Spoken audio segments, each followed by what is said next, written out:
You know that friend who's a certain way on one day and totally different on another? So when people ask about your relationship, you say, well, it's complicated. Say hello to SnowGuard, who joins Marvel Snap this week. As a Marvel character, she's pretty new, making her debut in 2018. She can harness spiritual energies and shapeshift into animals, just like her card. SnowGuard is a 1-cost, 2-power card that, while in your hand, transforms each turn into a hawk or a bear. Now, the devs have said that she transforms immediately when she enters your hand, and the first form she takes is always the hawk.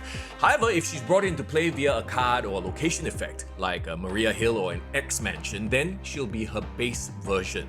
So she'll just be 1/2. This also means we'll rarely ever see the card's base art, so it kinda sucks if you spend gold to get a variant just to never see it, right?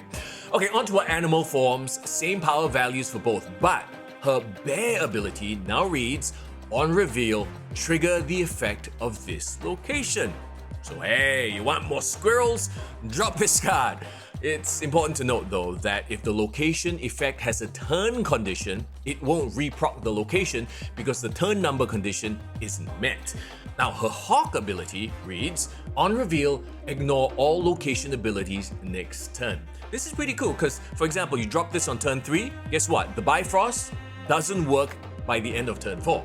And you can drop this to get around Sanctum Sanctorum the next round as well. 2 caveats here though, this effect is global, so your opponent will benefit as well. And this effect doesn't last past turn 6, i.e. when the endgame phase happens. We're in the end game now. You know, the game calculates the final power numbers on the 3 locations. So, Onslaught Citadel, for example, will switch back on at the end of the game. And if you were trying to switch it off because of a Devil Dinosaur there, well, guess what? At the end of the game, it's back on. This effect alone makes SnowGuard a pretty clutch card, right?